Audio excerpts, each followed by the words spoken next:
오늘 제목이 신자의 영광입니다. 요한복음 14장 본문을 가지고 제가 신자의 영광이라는 제목으로 한번 설교를 했던 적이 있습니다. 지난주에도 말씀드렸던 것처럼 요한복음 17장은 누구의 기도냐면 예수님의 기도입니다. 그런데 그 기도 속에는 하나님께서 우리 신자들을 향하여 가지고 계신 가장 영광스러운 계획들과 이루고자 하시는 뜻으로 그 내용이 가득 차 있습니다. 자, 영광, 그럼 우리가 보통 뭘 생각하죠? 보통 성공하여 잘 되어진 상태를 영광이라고 흔히 말합니다. 그러나 오늘 본문에서 말씀하려고 하는 영광은 그것과는 전혀 다릅니다.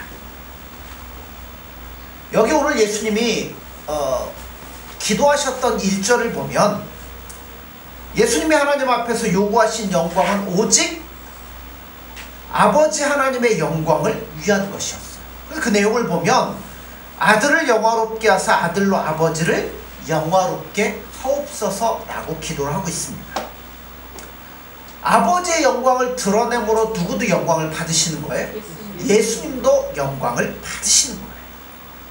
따라서 우리가 받을 영광도 무엇이 아버지께 영광이 되느냐 하는 것을 먼저 살펴봐야 돼요. 그러니까 우리가 아버지께 영광을 돌려드리면 누구도 영광이에요? 우리도 영화롭게 되어진다는 거예요. 그러니까 아버지께 드릴 영광이 무엇인지를 아는 것이 우리에게 중요한 겁니다. 본문에 보면 자, 아버지여 때가 이르렀사오니, 이 때는 어떤 때를 말하는 거죠? 그렇죠. 예수님의 십자가의 사건을 지칭하는 말입니다. 그러니까 이 십자가 사건이 예수님께도 영광이 되고 하나님 아버지께도 영광이 된다는 거예요. 자, 아버지의 영광이라는 건 여러 가지로 생각해 볼 수 있습니다. 예를 들자면 하나님의 전능하심, 아니면 풍성하심, 생명이 되심, 거룩하심, 사랑하심, 이런 것들이 하나님의 영광이 될 수 있습니다. 그러나 이런 것도 영광이지만 성경에서 하나님의 영광이라고 할 때는 아주 중요한 사건과 연결이 되어 있어요. 그 사건이 뭐냐면 우리를 구원하는 구속의 사건과 연결되어서 영광이라는 단어가 많이 쓰여집니다. 그런 의미에서 하나님의 영광을 가장 중요하게 잘 설명해주는 구절이 에베소서 1장입니다. 한번 찾아보시죠.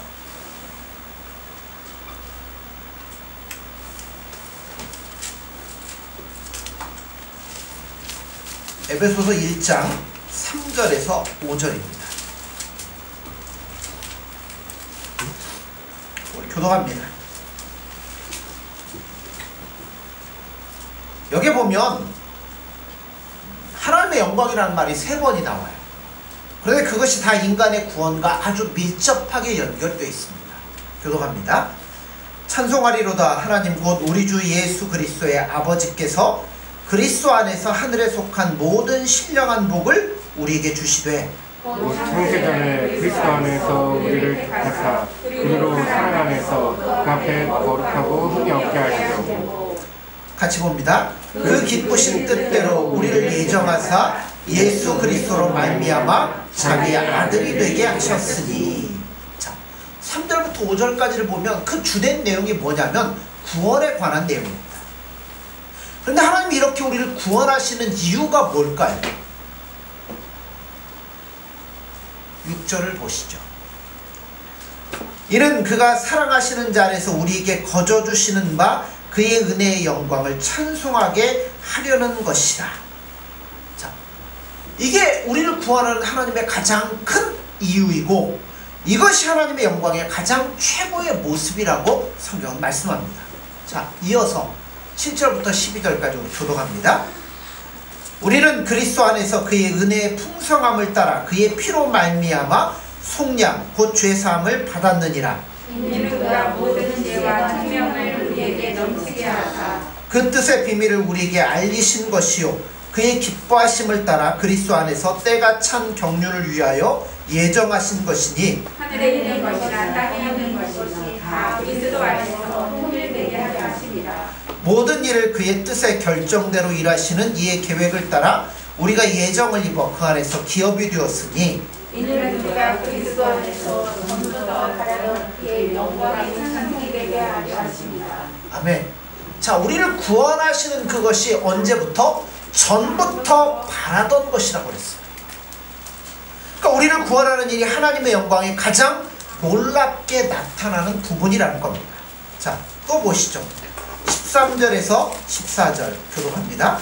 그 안에서 너희도 진리의 말씀 곧 너희의 구원의 복음을 듣고 그 안에서 또한 믿어 약속의 성령으로 인치심을 받았으니 이는 우리 기업의 보증이 되사 그 얻으신 것을 성령하시고 그의 영광을 찬송하게 하려 하십니다. 아멘. 하나님의 영광이 드러나는 가장 큰 일이 뭐냐면 우리를 구원하시는 일입니다. 이것은 하나님께서 전부터 바라던 것이고 그 기쁘신 뜻대로 우리를 예정하신 것을 이루는 것이 구속 사역인데 이것이 하나님 앞에 가장 큰 영광이 된다는 거예요. 그런데 본문에 보면 예수님께서 하나님 아버지께 영광을 나타내기 위해서 자신에게 뭔가를 요구하십니다. 요한복음 17장 1절에 보면 아들을 영화롭게 하사 아버지를 영화롭게 하소서라고 했어요. 자, 아버지의 영광을 나타내는 사건이 뭐예요? 우리를 구원하는 구속의 사건인데 그것이 누구에게도 예수님에게도 영광이 된다는 겁니다. 그러므로 우리 신자들의 보람과 의미와 영광을 어디에서 찾아야 되냐면 예수님의 모범에서 찾으셔야 돼요. 그거는 예수님의 하나님 아버지의 영광을 나타내는 삶을 살았던 것처럼 우리도 하나님과 예수님의 영광을 나타내는 삶을 살아야 된다는 겁니다. 요한복음 7장에 보면 아버지의 영광으로 쓰임받는 일이 무엇인가 하는 것을 예수님 말씀하는데요. 제가 읽겠습니다. 명절 끝날 곧 큰 날에 예수께서 서서 외쳐 이르시되 누구든지 목마르거든 내게로 와서 마시라. 나를 믿는 자는 성경의 이름과 같이 그 배에서 생수의 강이 흘러나오리라 하시니 이는 그를 믿는 자들이 받을 성령을 가리켜 말씀하신 것이다. 여기서 말하는 영광도 뭐냐면 십자가의 사건입니다. 그런데 아직 이 일이 이루어지지 않았기 때문에 누가 안 오신 거예요? 성령께서 안 오신 겁니다. 그러나 이 일이 이루어지고 나면 누가 오셔요? 성령께서 오시는데 그때는 생수의 강이 흘러 넘칠 거라고 말씀을 합니다. 그런데 이 말씀을 하시면서 주님 뭐라고 말씀했어요? 누구든지 목마르거든 내게로 와서 마시라. 나를 믿는 자는 그 배에서 생수의 강이 흘러 넘치리라. 자, 어떻게 보면 예수님의 단독적인 사역처럼 보여져요. 물론 예수님도 하나님이시기 때문에 혼자서도 이 일을 능히 하실 수 있습니다. 그런데 예수님은 그렇게 안 하셔요. 항상 요한복음 8장 16절에 나온 것처럼 만일 내가 판단하여도 내 판단이 참되니 이는 내가 혼자 있는 것이 아니요 나를 보내신 이가 나와 함께 하시니라. 그러니까 예수님 하셨던 모든 사역의 기초가 뭐냐면 이 말씀이에요. 예수님은 혼자 안 하셨어요. 누가? 하나님이 보내신 일, 하나님이 의도하신 일, 하나님이 하라고 하신 일을 하셨던 분이 누구냐면 바로 예수님이라는 겁니다. 요한복음 8장에 또 보면 예수께서 이르시되 하나님이 너희 아버지였으면 너희가 나를 사랑하였으리니 이는 내가 하나님께로부터 나와서 왔음이라. 나는 스스로 온 것이 아니요 아버지께서 나를 보내신 것이니라. 자, 예수님은 말하는 것도 행동하는 것도 모든 것들도 누가 주신 것? 하나님이 주신 의도와 목적과 뜻에 따라 움직이셨다는 것을 강조하십니다. 또한 그걸 누가 기뻐하셨다고요? 그러한 일들을 하나님이 기뻐하셨다는 겁니다. 그런데 왜 예수님이 요한복음 7장에서는 나를 믿으라, 내게 오라 이러셨을까요? 하나님을 믿으라, 하나님께로 가라 그러셔야 되는데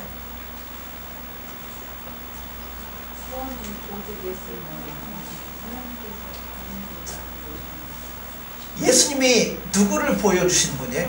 하나님을 보여주시는 것이고, 누구의 뜻대로 오셨어요? 하나님 뜻대로 오셔서 하나님이 원하는 일들을 하셨고 하나님의 말씀대로 사셨어요.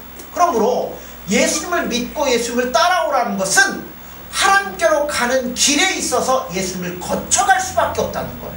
어떻게 보면 예수님은 이정표가 되고 안내장이 된다는 거죠. 요한복음 1장에서도 이 같은 사실을 언급하는데요. 본래 하나님을 본 사람이 없으되 아버지 품속에 있는 독생하신 하나님이 나타나셨느니라. 예수님은 이 땅에 오셔서 하나님의 일대로 하셨어요. 그런데 여러분, 한 가지 우리가 생각해야 될 게 뭐냐면, 예수님이 하신 일로 말미암아 사람들에게 영광을 받거나 박수를 받으신 적이 없습니다. 그런 거는 없지만 예수님은 어떻게 영광을 받으셔요? 하나님의 일을 온전히 이루어 나가심으로 말미암아 영광을 받으시게 된다는 겁니다. 우리도요, 하나님이 일하는 게 그래요. 예수님의 일이라는 게 그래요. 우리는 사람들로부터요 박수를 받거나 이것과는 상관이 없어요. 우리 영광은 누구에게 있는 거예요? 예수님께 있는 것이고, 예수님을 드러내고 예수님이 기쁘신 뜻대로 일하고 역사할 때 사람들은 몰라줄지 모르지만 이게 누구에게? 예수님께 영광이 될 뿐 아니라 우리에게도 영광이 된다고 성경은 말씀하고 있는 겁니다. 근데 사람들은 안 그러잖아요. 사람들은 남들로부터 박수 받는 것, 대접 받는 것, 이거를 정말 중요하게 여겨서 그 일에서 온 힘을 다 기울이지 않습니까? 그러면 신자의 영광이 뭔지를 우리가 먼저 알아야죠. 신자의 영광에 대한 올바른 이해부터 해야 된다는 거예요. 제가 어제 설교하고 이제 프린트 이제 뽑으려고 프린트를 하는데 프린트가 또 안 돼요. 지난주에 가가지고 3만 얼마를 주고 뭘 고쳐갖고 왔는데 갑자기 안 돼요. 이거 왜 또 고장났나, 문제 생겼네. 그리고 이제 청소를 했는데도 잉크가 한 방울도 안 나와요. 뭐가 문제가 있나 봤더니 그 잉크 이렇게 공급되는 거를 이렇게 이제 옆으로 돌리면 안 나오고 이렇게 돌리면 나오는 게 연결이 되는 거예요. 근데 이렇게 돌렸는데 왜 안 나왔나 했더니 요 방향이 밑이냐 위냐에 따라서 잉크가 나오냐 안 나오냐 결정되더라고요. 그래서 이렇게 돌리니까 잉크가 나오더라고요. 여러분, 우리가 모르면요 헤매요. 이거 할 줄도 몰랐으면 또 뭐 했겠어요?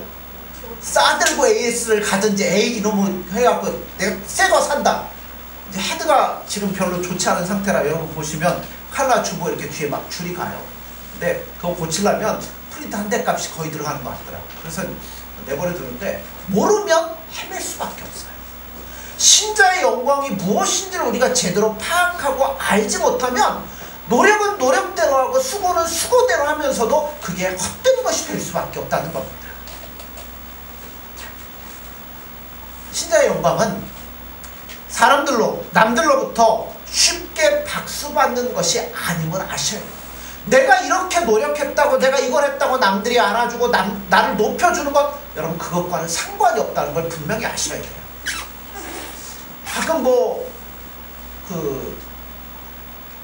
국전 이런 데 가면 훌륭한 미술품들이 있습니다. 여러분들 그것들을 보시면 어떤 마음이 드세요? 그림 잘 그렸다 이것도 있지만 마음 한편은 나도 저렇게 한번 그려보면 얼마나 좋을까.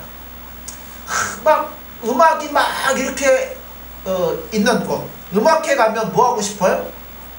나도 이렇게 노래 부르면 얼마나 좋을까, 그런 생각이 들죠. 체조하는 걸 보면 체조하고 싶고 축구하는 걸 보면 축구도 하고 싶고, 이런 마음들이 있습니다. 이런 식으로 박수와 환호 받는 그 일에 대해서 욕심을 내다가는 결국 아무것도 안 되는 거예요. 미술가 가면 미술가가 되고 싶고, 음악하는 가면 음악가가 되고 싶고, 운동하는 데 가면 운동선수가 되고 싶고, 환호와 갈치에 따라 그 목표를 자꾸 바꾸면 여러분 집중할 수 없습니다. 집중이 안 되면 훈련이 안 돼요. 훈련이 안 되면 좋은 성과를 낼 수가 없다는 겁니다. 그러므로 신자가 그 자신의 영광이 무엇인지를 제대로 알고 붙잡아야만 올바로 승리하며 성공할 수 있는 겁니다. 예수님께서 당신의 백성된 신자된 우리들에게 지금 예수님께서 서신 그 자리가 영광이라고 선언하시면서 우리가 그 길을 걸어가기를 원하십니다. 마태복음 28장 18절에 20절을 보면 예수께서 나와 말씀하여 이르시되 하늘과 땅의 모든 권세를 내게 주셨으니 그러므로 너희는 가서 모든 민족을 제자로 삼아 아버지와 아들과 성령의 이름으로 세례를 베풀고 내가 너희에게 분부한 모든 것을 가르쳐 지키게 하라. 볼지어다 내가 세상 끝날까지 너희와 항상 함께 있으리라 하시니라. 자, 예수님은 지금 하늘과 땅의 모든 권세를 다 갖고 계십니다. 그리고 제자들에게 내가 너에게 가르친 것을 사람들에게 가르쳐 지키게 하라고 하십니다. 그러면서 마지막에 한마디를 붙이셨죠. 내가 너희와 항상 함께 있겠다고 말씀합니다. 세상 끝날까지 항상 함께 있으라고 했는데 여러분, 그게 우리에게 있어서는 가장 큰 영광이라고 생각이 됩니다. 사람들은 몰라줘도요, 사람들은 박수 안 쳐도요, 누구는 예수님은 나와 함께 늘 계시겠다고 말씀하는 거예요. 모든 일을 통해서 우리가 예수님을 사랑하고 예수님을 존귀케 하며 하나님의 영광을 나타내고 우리가 믿음으로 살아갈 때 그것이 우리에게도 영광이 된다고 분명히 못을 받고 있어요. 아까 우리가 찾지는 않았지만 빌립보서 1장 20절 24절에 보면 바울의 이런 고백이 나옵니다. 나의 간절한 기대와 소망을 따라 아무 일에든지 부끄러워하지 아니하고 지금도 전과 같이 온전히 담대하여 살든지 죽든지 내 몸에서 그리스도가 존귀하게 되게 하려 하나니 이는 내게 사는 것이 그리스도니 죽는 것도 유익함이라. 그러나 만일 육신으로 사는 이것이 내 일의 열매일진데 무엇을 택해야 하는지 나는 알지 못하노라. 내가 그 둘 사이에 끼었으니 차라리 세상을 떠나서 그리스도와 함께 있는 것이 훨씬 더 좋은 일이라. 그렇게 하고 싶으나 내가 육신으로 있는 것이 너희를 위하여 더 유익하리라. 자, 바울의 고백을 보면 예수님 믿고 제일 큰 소망이 무엇입니까? 여러분에게서 제일 큰 소망이 뭡니까? 예? 여러분 지금 있는 제일 큰 소망이 뭐예요? 소망이 없으십니까? 아, 예수님. 그래요. 누구 보고 싶어요? 예수님 보고 싶죠. 예수님 만나고 싶죠. 이 고통 많고 슬픔 많은 세상을 떠나서 여러분 예수님 곁에 가는 게 우리에게 있어서 제일 큰 소망이에요. 또 바울이 이 고백을 하고 있잖아요. 그렇게 천국 가면 얼마나 좋겠습니까? 그러나 바울은 이렇게 얘기를 해요. 빨리 가는 게 나에게는 제일 좋아요. 그렇죠. 빨리 떠나서 나를 구원하신 예수님 곁에서 예수님과 즐거이 교제하며 예수님 앞에 사랑을 드리며 우리의 고백을 드리고 예수님과 같이 사는 게 얼마나 좋습니까? 그런데 나를 위해서는 그것이 좋은 일이지만 내가 살아서 신자들에게 유익을 끼치는 것이 예수님의 영광을 더 높이는 것이고 동시에 그것이 나에게도 영광이 되는 일이라고 바울은 고백을 합니다. 그러므로 여러분 사는 게 좋습니까? 죽는 게 좋습니까? 예? 죽는 거 좋죠. 근데 사는 것도 좋죠. 이 질문 앞에서 사람들이 계산적이고 물질적인 관계에서 사는 것보다 내가 살아서 그만큼 예수님의 영광을 더 높이고 그 일에 더 많이 쓰임을 받는다면 그것이 더 좋은 일이며 나에게 더 큰 영광이 되는 겁니다. 우리의 땅을 살다 보면 늘 좋은 일만 있는 건 아니죠. 때로는 힘들고 어려운 것, 경제적으로, 육체적으로, 사회적으로 어려운 일들, 이 문제가 있어서 어려움을 당할 때가 있습니다. 그때 그 문제를 해결하기 위해서, 그러니까 이 시련 자체를 해결하기 위해서 예수님을 바라보는 것이 아니라 이 문제를 통해서 내가 어떻게 예수님 앞에 영광을 돌릴 것인가 하는 것에 대해서 예수님은 더 큰 관심을 갖고 있다는 거예요. 그런데 어떤 경제적인 문제 때문에 어려워서 이 문제 예수님 해결해 주세요, 이 문제에 초점을 맞추는 게 아니라 이 문제를 통해서 내가 어떻게 더 예수님을 사랑하며 예수님을 보게 될 것인가에 대해서 예수님은 더 큰 관심을 갖고 있다는 거예요. 그래서 신자가 생활에 당면한 문제를 해결하기 위해서 그리스도인으로서의 원리를 떠나 세상적인 방법으로 이것을 바라보는 순간 예수님의 영광을 가려우는 삶이 되고 마는 겁니다. 그래서 우리는 어떤 일이 있더라도 믿는 자로서의 본분을 잃지 말고 예수님을 보셔야 돼요. 그 예수님이 원하는 게 뭘까를 초점을 맞추고 그 예수님과의 관계 속에서 해결해 나가야지 문제만을 해결하기 위한 것은 안 되어진다는 겁니다.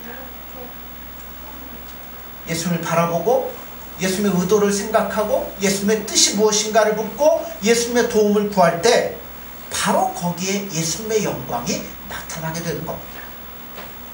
우리가 세상을 살아가는 방식에서 얼마나 예수님을 사랑하고 하나님을 사랑하는가 하는 사실이 보여지기를 예수님은 원하신다는 겁니다. 요한복음 14장 13절에 보면 아주 중요한 구절이 하나가 있습니다. 너희가 내 이름으로 무엇을 구하든지 내가 행하리니 이는 아버지로 하여금 아들로 말미암아 영광을 받으시게 하려 함이라. 자, 여기서 나오는 기도가 왜 예수님의 이름으로 허락이 되었느냐, 그 점을 다른 차원에서 이야기를 하고 있습니다. 자, 누구의 이름으로 기도할 때 들으신다고요? 그렇죠. 예수님의 이름으로 기도할 때 그 예수님의 이름 때문에 하나님이 우리에게 허락하시고 영광을 받으신다는 거예요. 즉 다른 말로 하면 예수님께서 걸어가신 길, 예수님께서 가지고 계셨던 삶의 원리, 예수님의 삶, 이 모든 것들이 결국 누구에게로 가는 거예요? 하나님께로 가는 길이기 때문에 우리가 예수님의 이름을 구하고 예수님을 구할 때 결국 그게 누구에게로 가는 길이에요? 하나님께로 가는 길이잖아요. 그렇기 때문에 예수님의 이름으로 모든 것들을, 우리가 예수님의 이름을 구하고 예수님의 뜻대로 살아갈 때 예수님의 이름으로 구하면 모든 것들을 다 허락하시겠다고 말씀하는 겁니다. 왜냐하면 예수님은 하나님이 원하는 길에서 한 번도 방향이 어긋나거나 아니면 다른 길로 가시지 않았기 때문에 예수님의 뒤를 따라가는 자가 예수님으로 인하여 모든 영광을 받게 되는 겁니다. 그래서 빌립이 예수님, 우리 아버지를 보여주세요 라고 얘기할 때 예수님 뭐라고 대답해요? 너희가 이렇게 오랫동안 나와 함께 있었는데도 아직도 아버지를 못 봤느냐? 그 얘기는 뭔 얘기예요? 예수님은 아버지의 뜻대로 와서 아버지가 하라고 하신 일들을 하고 있잖아. 그러니까 예수님을 볼 때 누구를 보는 거예요? 하나님을 보게 되는 거죠. 그러므로 신자의 영광이 뭐냐면 예수님처럼 내 가족이, 내 친구가, 내 이웃이 나를 바라볼 때 내게서 누구를 보게 되느냐 하는 것에 달려있다는 겁니다. 우리도 예수님처럼 말할 수 있어요. 예수님 뭐라고 그래요? 내가 아버지 안에 거하고 아버지는 내 안에 계신 것을 내가 믿지 아니하느냐? 내가 너에게 이르는 말은 스스로 하는 것이 아니라 아버지께서 내 안에 계셔서 그의 일을 하시는 것이라. 예수님을 나타내려면 내 안에 누가 계셔야 돼요? 제일 중요한 예수님이 계셔야 돼요. 그분 사랑하고 그분께 우리가 목을 메고 그분의 것을 구하고 그분을 사랑하며 그분과 동행하며 나아갈 때 내 안에 계신 예수님이 나를 통해 드러나실 수밖에 없는 겁니다. 신자의 영광은 아버지께서 내 안에 계셔 그 일을 하는 것이라 말씀하신 것처럼 내가 그리스도와 함께 하심으로 예수님께서 나와 함께 하심으로 이 일을 하노라 라는 고백이 나와야만 되는 거예요. 바울이 그 같은 고백을 합니다. 갈라디아서에 보면 내가 그리스도와 함께 십자가에 못 박혔나니 그런즉 이제는 내가 사는 것이 아니요 오직 내 안에 그리스도께서 사시는 것이라. 이제 내가 육체 가운데 사는 것은 나를 사랑하사 나를 위하여 자기 자신을 버리신 하나님의 아들을 믿는 믿음 안에서 사는 것이라. 할렐루야. 우리가 이렇게 살았으면 좋겠습니다. 신자들이 사탄으로부터 항상 받는 유혹이 두 가지가 있습니다.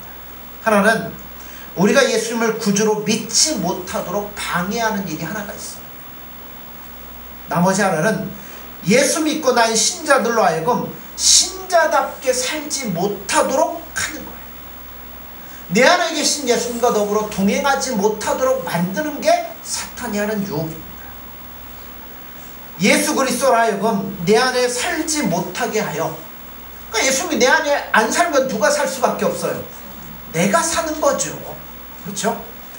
그래서 구약 성경을 보면 다 누가 산 자들이 기록되어 있어요? 예수님의 뜻대로 산 자들도 간혹 기록되어 있지만 대부분은 뭐예요? 예수님이 안 살고 나 혼자 살아가지고 살았던 그 삶의 증언과 고백과 그 수기가 바로 구약 성경에 기록되어 있습니다. 그러니까 보면 그 이스라엘 백성들 하나님의 은혜로 말미암아 구원함을 받고, 하나님의 은혜로 말미암아 홍해도 건너고, 하나님의 은혜로 말미암아 여러분 만나도 먹고 목마름도 해결하는데 늘 뭐라 그래요? 예수님 원망하고, 하나님 원망하고, 불평하고, 불만투성이, 그것이 기록된 게 구약 성경이잖아요. 오늘날도 구약의 광야에서 노상 얻어맞고 이방과 열방의 포로가 되어 괄세받고 산산조각이 난 처참한 이스라엘 백성들의 이야기를 반복하고 그 뒤를 따라가는 신자들이 종종 있다는 거예요. 아니에요. 하나님의 말씀대로, 예수님의 말씀대로 살면 손해볼 것 같은 건 없습니다. 왜냐하면 예수님은 세상의 모든 권세를 다 쥐고 계신 분이잖아요. 그분이 왜 우리로 일한 길을 걷도록 하시겠어요? 우리를 훈련하여 더 예수님과 친밀한 자로 삼기 위해서 우리를 인도하신다는 겁니다. 그러니까 이런 것을 모른 채 믿음 갖고 안 되더라, 누가 주는 생각이에요? 사단이 주는 생각이죠.